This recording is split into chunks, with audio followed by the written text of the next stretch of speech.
Picture this. It's the year 2001. You walk into a sprawling, ultra-modern corporate headquarters, but instead of the usual hustle and bustle of Wall Street's finest, the trading floors are completely empty. The lights are literally going out floor by floor. In a matter of weeks, a massive corporate empire simply vanished into thin air. 20,000 jobs, gone. Decades of hard-earned retirement savings wiped out in a flash. $70 billion. Let that sink in for a second. That was the value of Enron at its absolute peak.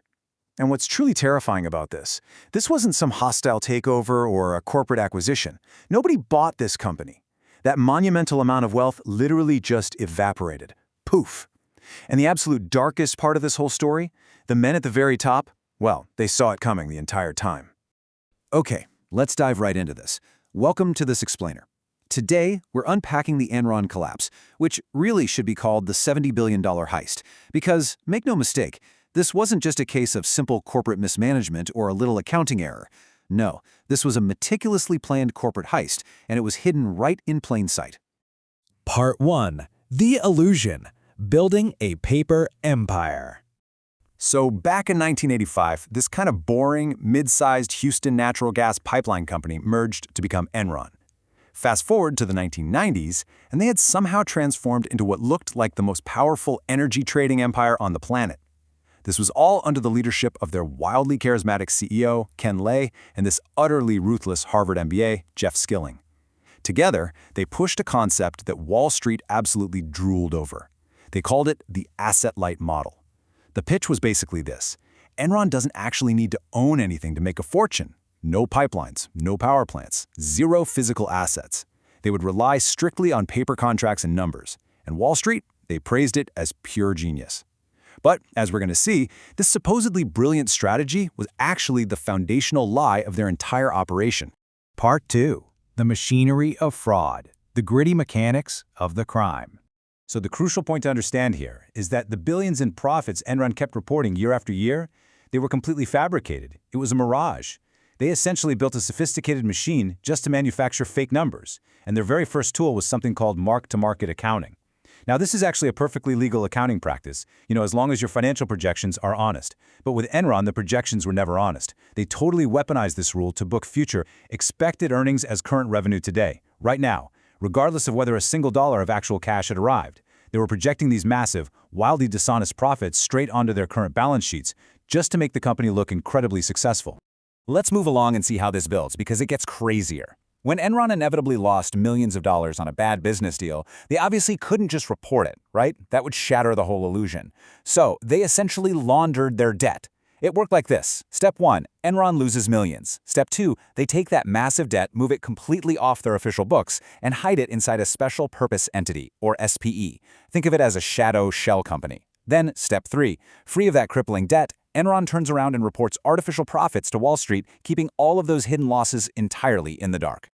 Now, you might be wondering who was running this massive shadow network. That would be Enron's Chief Financial Officer, Andrew Fastow. And get this, he didn't just build these shell companies, he personally ran several of them.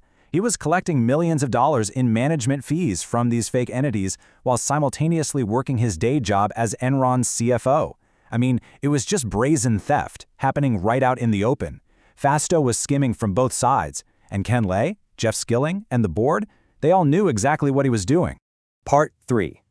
The House of Cards Falls. The Rapid Unraveling. Now, what's really interesting here is just how quickly it all falls apart. A fraud of this magnitude can only defy gravity for so long, right? As the summer of 2001 rolled around, the $70 billion illusion finally started showing some undeniable cracks. By August 2001, CEO Jeff Skilling abruptly resigns, citing quote-unquote personal reasons. Obviously a massive red flag. Then in September, Fortune journalist Bethany McLean starts asking some really simple, basic questions about cash flow and publishes a piece titled, "Is Enron Overpriced?" By October, the dam completely breaks. The truth spills out, and Enron is forced to report a staggering $618 million loss, plus a $1.2 billion reduction in shareholder equity. The stock absolutely craters, and by December, Enron officially files for what was, at the time, the largest corporate bankruptcy in U.S. history. The entire empire just crumbled into dust in mere months. Part 4. The Accomplices. 5 Critical Systemic Failures. This is where the story gets really disturbing. Because this wasn't just an isolated crime committed by a few rogue executives in a boardroom. Enron had accomplices. This was allowed to happen because the financial system's safeguards completely, totally failed across 5 critical pillars. First up, you have the auditors, Arthur Andersen.